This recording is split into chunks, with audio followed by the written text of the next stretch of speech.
So hello guys, today is my first lecture on YouTube. So today we'll start 7th chapter of Maths 2 12th standard assignment problem and sequencing.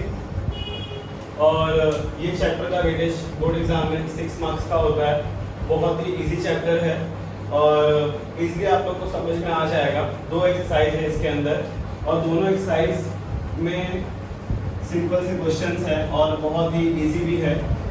Assignment problem है 7.1 और sequencing जो है वो 7.2 है। It means ये जो assignment problem and sequencing ये दोनों एक ही चैप्टर का नाम है, लेकिन ये दोनों अलग अलग एक्सरसाइज में डिस्ट्रीब्यूट हुए हैं।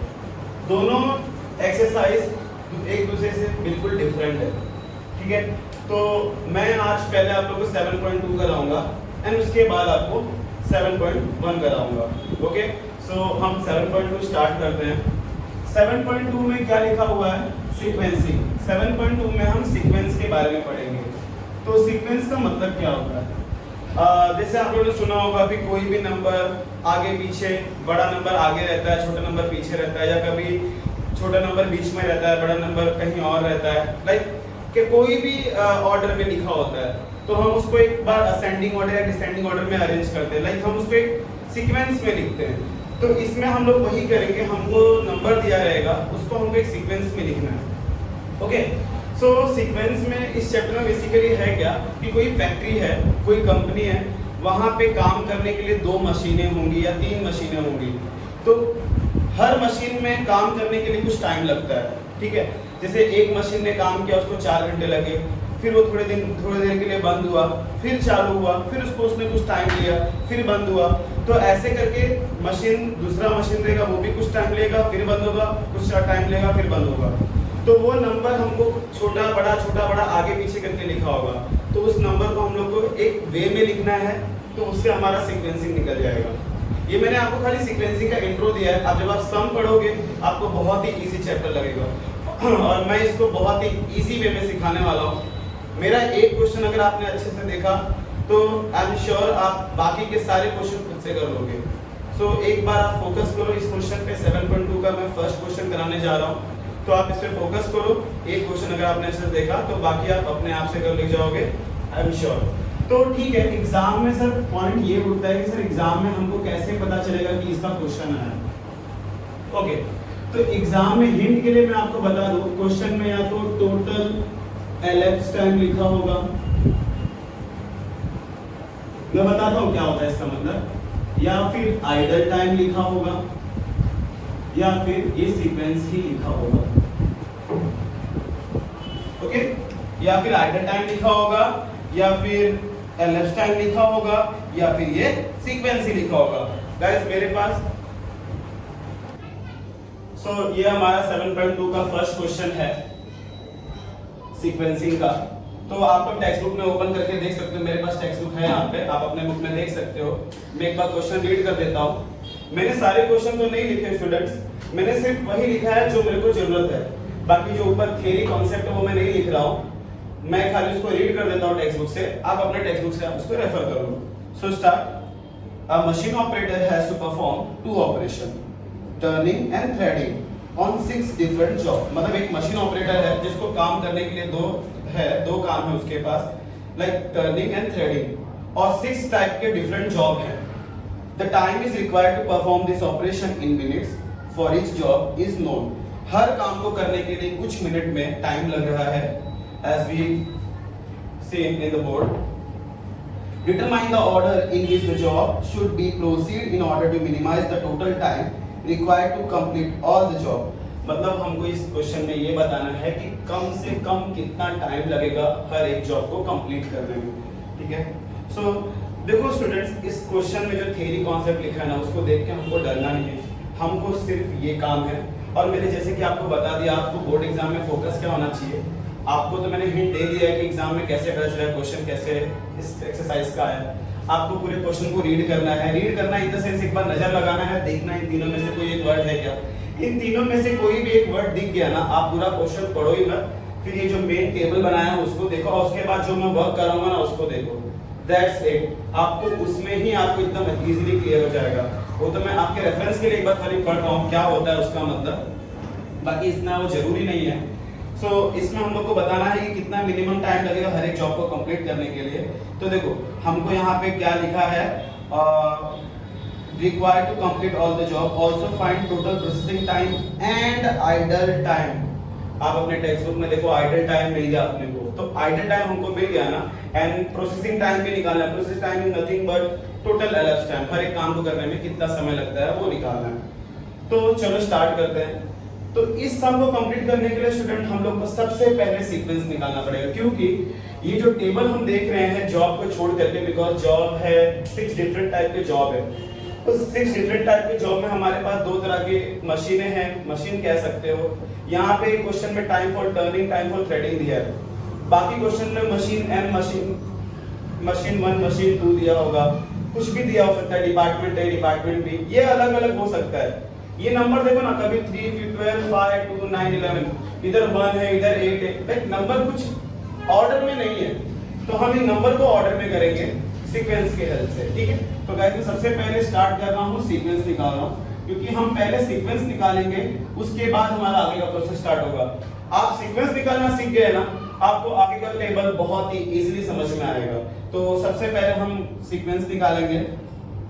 सो स्टार्ट करते हैं। मेरे पास क्वेश्चन है, आप अपने लिए बुक में क्वेश्चन ओपन कर सकते हैं। सो स्टार्ट, सीक्वेंस निकाल रहा हूं। सीक्वेंस के लिए गाइस मैंने एक बॉक्स बनाया है और इस बॉक्स को मैं 6 टाइप में डिवाइड करूंगा, क्योंकि 6 जॉब है ना, तो 6 बॉक्स में डिवाइड करूंगा। 1 2 3 4 5, 1 2 3 4 5 6, ओके। सो जॉब को छोड़ के स्टूडेंट्स आप सिर्फ ये नंबर में देखो, सबसे छोटा नंबर कौन सा है? 1 है, 1 है सबसे छोटा नंबर, करेक्ट।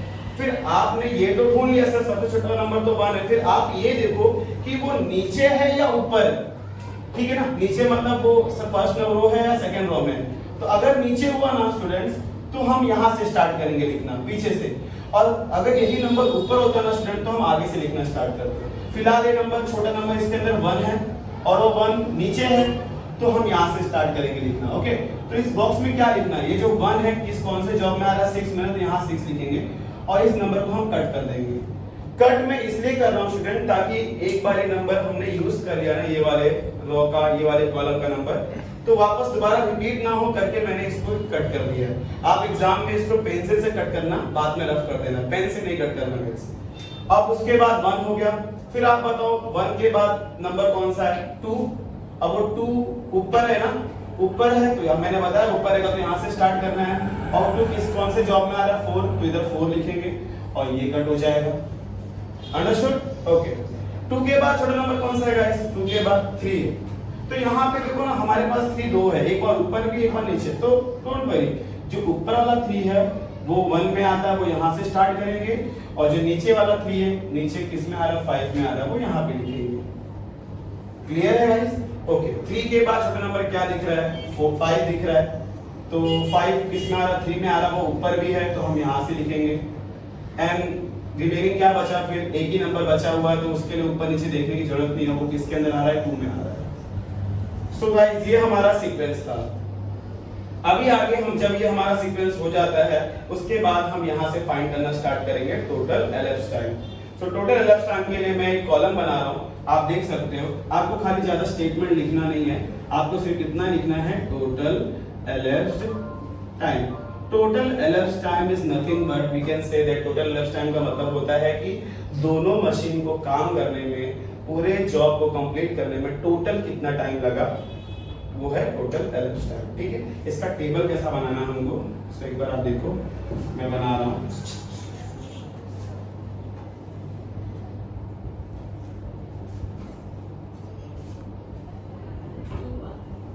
यहाँ पे मैं लिखूंगा जॉब, और ये 2 बॉक्स मैंने बनाए हैं बिकॉज मेरे पास 2 तरह के काम हैं, एक टाइम फॉर टर्निंग है और एक टाइम फॉर थ्रेडिंग है। Sorry,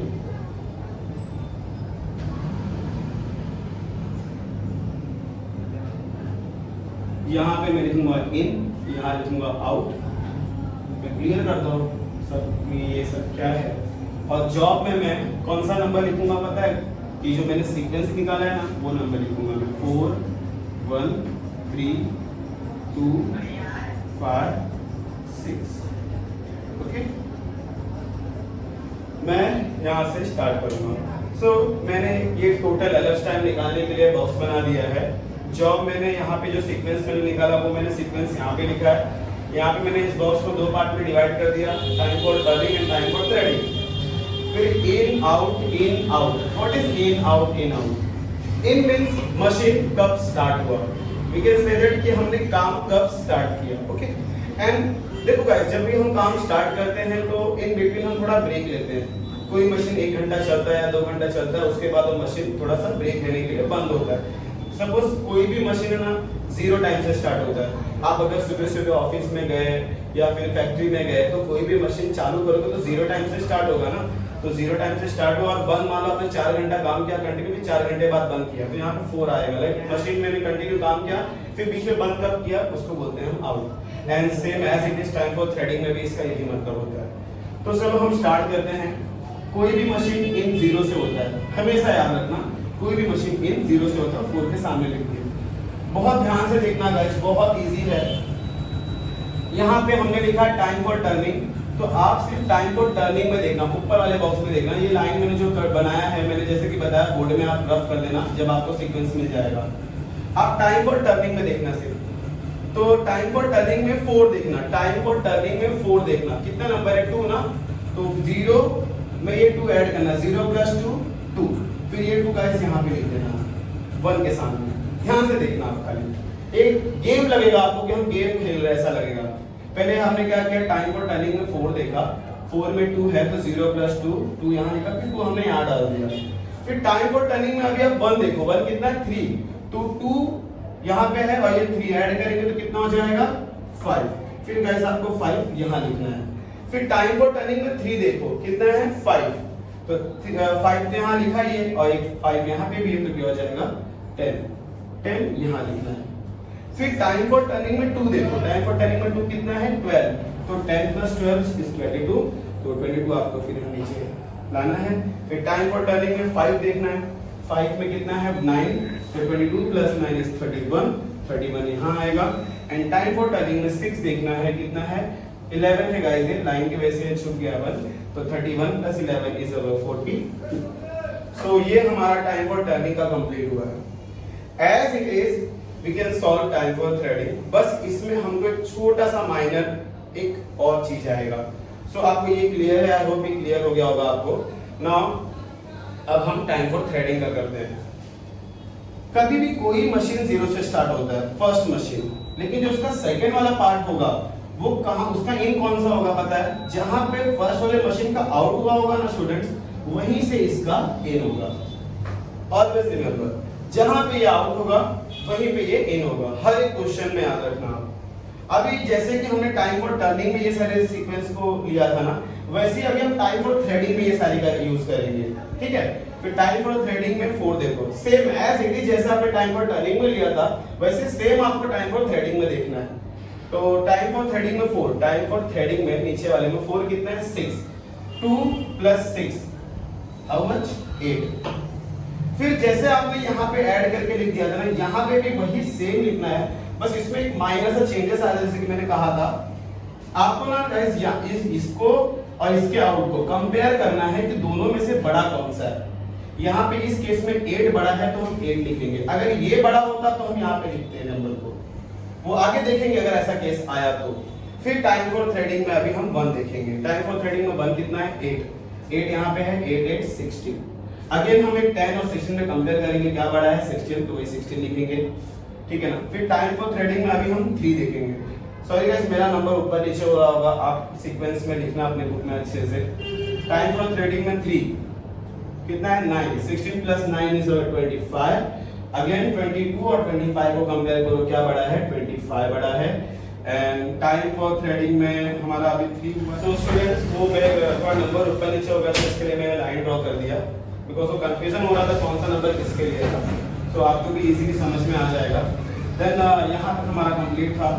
now time for threading में हमको 2 देखना है। टाइम फॉर थ्रेडिंग में 2 कितना है? 10, तो 25 तो है, 25 + 10 कितना हो जाएगा? 35। ना यहाँ पे भी कंपेयर करो, 35 और 31 में बड़ा कौन है? 35। ना टाइम फॉर थ्रेडिंग में अभी क्या लिखना है? 5, तो 5 कितना है? 3, 35 + 3 = 38। गैस अभी यहाँ पे देखो 42 और 38 में बड़ा कौन सा है? 42 बड़ा है ना, तो अभी यहाँ पे ये लिखेंगे। अगर ये बड़ा होता तो ये लिखते, लेकिन ये बड़ा था इसलिए हमने ये लिखा। तो अभी इन दोनों के बीच में गैप आया ना नंबर का, कितने नंबर का गैप आया? माइनस करके देख लो, 4 नंबर का गैप आया। तो आपको अपने पेंसिल से या पेन से आपको यहाँ पे 4 लिखना है। ये 4 क्या है पता है? आइडल टाइम है। ये 4 हमको ये बताता है कि जब हम 6th वाला जॉब कंप्लीट कर रहे थे ना, तो इसके बीच में मशीन 6 घंटे के लिए रुका था, कुछ स्टॉप लिया होगा, ब्रेक लिया होगा। ओके, तो ये हमारा क्या है? आइडल टाइम होता है। टाइम फॉर थ्रेडिंग में 6 लेना है, टाइम फॉर थ्रेडिंग में 6 लिखना है 1, तो 42 + 1 43। और ये जो 43 आया इसको आप ऐसे सर्कल कर दो। 43 हमारा और कुछ नहीं, हमारा टोटल एलएप्स टाइम है। हमारा सम कंप्लीट हो गया गाइस। छोटा सा कुछ लिखना है यहाँ पे, मैं लिख के बता देता हूँ। टोटल एलएप्स टाइम जो है आपका वो है 43 मिनट्स, बिकॉज हमने जब क्वेश्चन पढ़ा था तो उन्होंने बोला था कि काम सारे मिनट्स में हो रहे हैं। तो टोटल एलएप्स टाइम आपका 43 मिनट्स हो गया। अब आपको आइडल टाइम निकालना है। आइडल टाइम मैंने क्या बताया? आइडल टाइम मतलब होता है कि मशीन इन बिटवीन कब रुका है, ठीक है, काम करने के बीच में मशीन कब रुका है। तो idle time for first turning है ना, तो पहले टर्निंग का काम में मशीन कब रुका था, तो ये कैसे निकालेंगे? बहुत सिंपल है। आइडल टाइम फॉर टर्निंग कैसे निकालेंगे? ये जो मशीन थ्रेडिंग का आउट है और टर्निंग का आउट है लास्ट वाला, ये दोनों को माइनस कर देने का। सिंपल, 43 माइनस 42 कितना आएगा? 1 मिनट। समझा ना? टाइम फॉर टर्निंग जो है आइडल टाइम फॉर टर्निंग कैसे निकालने का? इसका आउट टाइम फॉर थ्रेडिंग का आउट टाइम फॉर टर्निंग के आउट से माइनस कर देने का। And second, idle time for threading, ये कैसे निकालने का? इसमें आउट में से तो आउट माइनस नहीं करना है, इसमें क्या करना है? इन माइनस इन करना है। इसका इन इसके इन से माइनस करना है। 2 - 0 और प्लस क्या करना है? टाइम फॉर थ्रेडिंग में आना है, देखना है कुछ आइडल टाइम आया क्या? यस, 4 आया, तो 4 को भी ऐड करना है। अब देखो क्या होता है ना, हर क्वेश्चन में आइडल टाइम मिले ऐसा जरूरी नहीं है यार। किसी क्वेश्चन में मिल जाता है, किसी क्वेश्चन में नहीं मिलता है। ओके, और किसी क्वेश्चन में नहीं मिलेगा, किसी क्वेश्चन में हर स्टेप में तुमको आइडल टाइम मिलेगा। तो देख लेना, अब यहाँ पे मुझे एक ही मिला है तो मैंने एक ही लिखा है। 2 - 0 2 + 4 6 मिनट। सॉरी, हमारा फर्स्ट क्वेश्चन कंप्लीट हुआ।